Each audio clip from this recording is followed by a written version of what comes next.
જય સ્વામિનારાયણ મિત્રો, કોયડો 2.10 lecture 28 hydrogen પરમાણુ n બરાબર 5 થી n બરાબર 2 માં સંક્રાંતિ પામે છે ત્યારે ફોટોનની આવૃત્તિ અને તરંગ લંબાઈ ગણો. હવે 5 માંથી 2 માં આવે છે એટલે અહીં આપણે n1 જે છે એ 5 લઈશું, n2 છે તે 2 લઈશું. ઉત્સર્જન કરવાનું છે, શોષણ નહીં ઉત્સર્જન છે. હવે એ તમને ખ્યાલ છે શોષણ અને ઉત્સર્જન. E1 માંથી E2 માં જાય તો શોષણ, E2 માંથી E1 માં આવે તો ઉત્સર્જન. એટલે અહીંયા ઉત્સર્જન આવશે ઉપરથી નીચે. ઓકે, ચલો તો અહીંયા આપણે જોઈશું આવૃત્તિ મ્યુ નું ડાયરેક્ટ જ સૂત્ર છે 3.29. આ યાદ ના રહે તો પેલું 2.18 થી મેં તમને લાવવા કીધેલું છે થિયરી ની અંદર, પણ તમારે આવું જેટલા સૂત્ર ડાયરેક્ટ યાદ રહે એટલા યાદ રાખવાની ટ્રાય કરજો તો ફાયદો શું થાય, સમય બચશે તમારો. મેં યાદ રખાયેલું કે તમે 3.30 30 ના અડધા 15, 3.30 30 ના અડધા 15, 30 ની જગ્યાએ 1 ઓછો 29, 1/n1 square minus 1/n2 square second inverse. તો અહીંયા આવશે 3.29 ગુણ્યા 10 ની 15 ઘાત. n1 આપણો 5 છે, 5 નો વર્ગ 25 અને 2 નો વર્ગ 4 સેકન્ડ ઇન્વર્સ.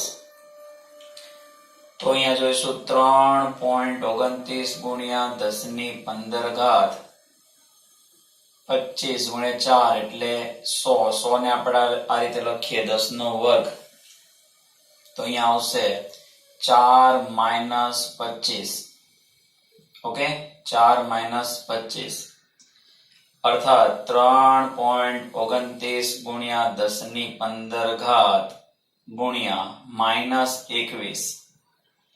25 ને 4, 25 માંથી 4 જાય તો માઇનસ 21 અને નીચે 100 એટલે આવી રીતે કરેલું છે મેં. તો 3.29 ગુણ્યા 21 કરો છો, 3.29 ગુણ્યા 21 કરશો એટલે 69.09 ગુણ્યા 10 ની 13 ઘાત સેકન્ડ ઇનવર્સ, પણ આન્સર આવશે માઇનસમાં.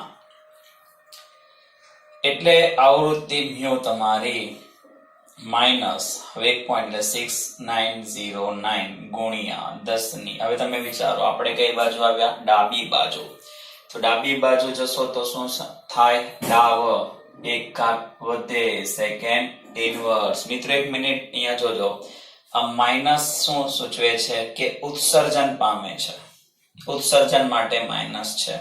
ઓકે, તો મ્યુ તમારો આ જે માઇનસ નિશાની છે એના માટે છે ઉત્સર્જન આવૃત્તિ. માઇનસ આંકડો મેથ્સ ની જેમ માઇનસ નથી લેવાનો કે એનર્જી ઋણ થઈ. એનર્જી ક્યારે ઋણ નહીં હોય, આવૃત્તિ ઋણ ના હોય. તો આ માઇનસ ઉત્સર્જન બતાવે છે. શોષણ થાય તો પ્લસ, ઉત્સર્જન થાય તો માઇનસ. આ શું થાય તો કે શોષણ, આ ઉત્સર્જન, એટલે આ માઇનસ જ આવશે. એટલે આપણો મ્યુ છે એ કેટલો લેવાનો, 6.909 જ લેવાનો છે. ચલો હવે આપણે એમાં શું શોધવાનું છે, તરંગ લંબાઈ. તો મ્યુ ઇઝ ઇક્વલ ટુ શું તો કે c બાય લેમ્બડા. તો લેમ્બડા ઇઝ ઇક્વલ ટુ શું, c બાય મ્યુ. c કેટલા, 3 ગુણ્યા 10 ની કેટલી ઘાત, 8 ઘાત મીટર સેકન્ડ ઇનવર્સ. મ્યુ તમારો કેટલો આવ્યો, પ્લસ માં જ લેવાનું, મેં હમણાં તમને કીધું છે. માઇનસ એ માત્ર ઉત્સર્જન માટે છે, 10 ની કેટલી 14 second inverse. Second inverse second inverse cancel.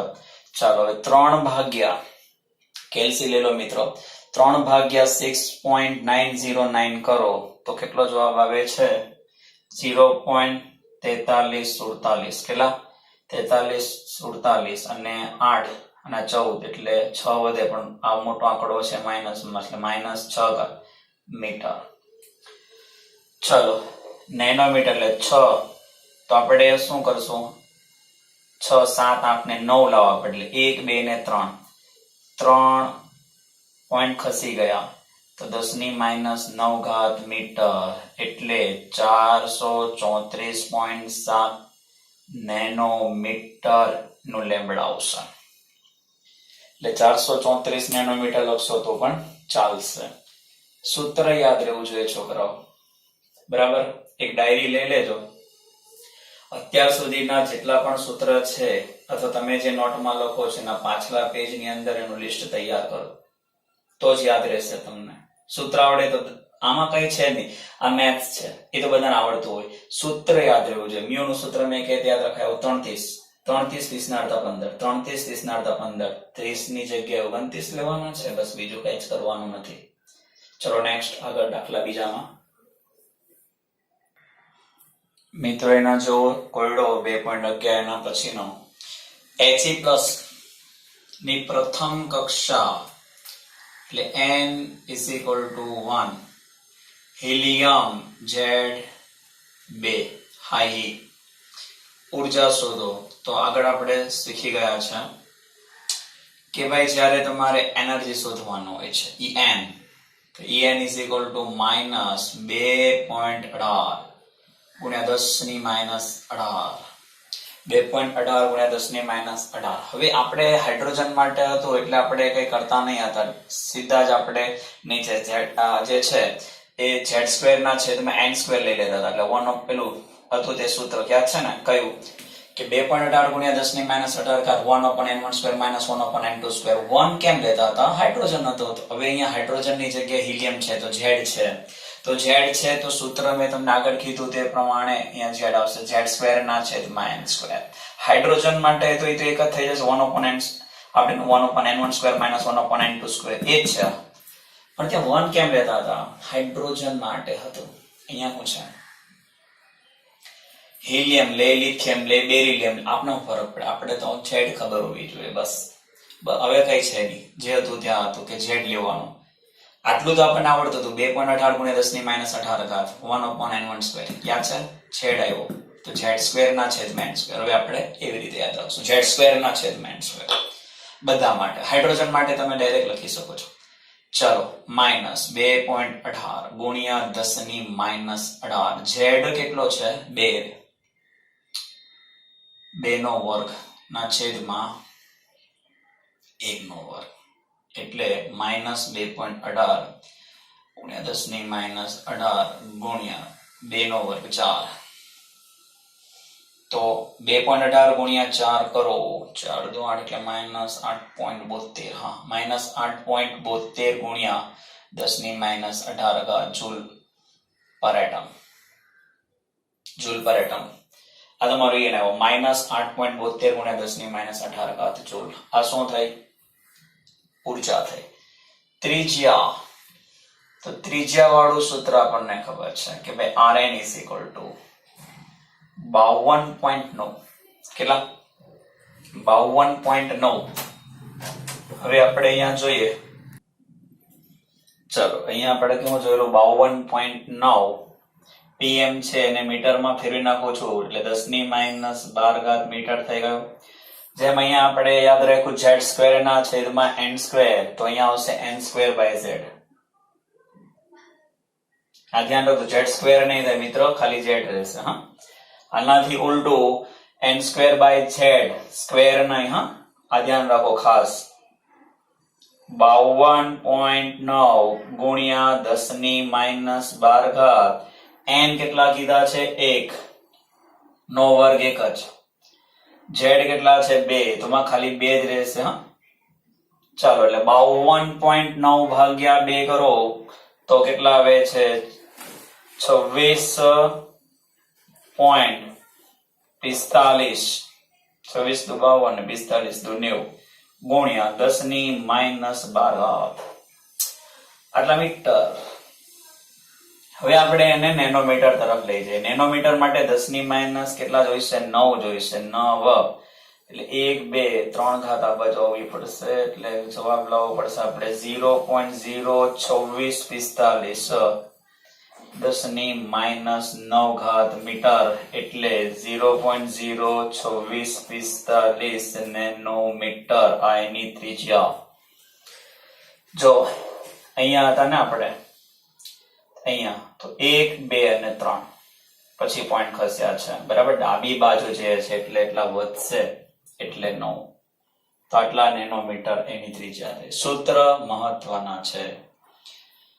En is equal to -2.18 ગુણ્યા 10 ની -18 ઘાત z² ના છેદમાં n², આ જે છે 52.9 pm છે, ગુણ્યા n²/z. ઓકે, ચલો આના પછીના બીજા કોયડા તરફ હવે આપણે જઈએ. મિત્રો હવે આપણે કોયડો 2.15 હાઇઝેનબર્ગ પર છે. સૂક્ષ્મદર્શક યંત્રનો ઉપયોગ કરી યોગ્ય ફોટોન પરમાણુમાં ઇલેક્ટ્રોનનું સ્થાન આપેલું છે. તો સ્થાનને આપણે શું કહેતા હતા? Delta x. 0.1 એંગસ્ટ્રોમ છે એટલે 10 ઘાત મીટર કરી દઈએ. તો તેની ગતિમાં કેટલી અનિશ્ચિતતા હોય? વેગ. ઓકે, તો ચલો આપણી પાસે સૂત્ર કયું હતું? Delta x into delta p is equal to h/4 pi હતું.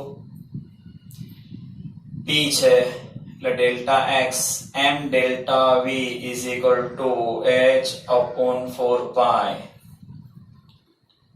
ચલો હવે સૂત્રનો કરતા ડેલ્ટા વી ને બનાવે તો delta v is equal to h/4 pi ગુણ્યા m ઇન્ટુ ડેલ્ટા એક્સ. બસ હવે કિંમત જ મૂકવાની છે. બોલો h, બોલો h. 6.626 minus 34. ઓકે,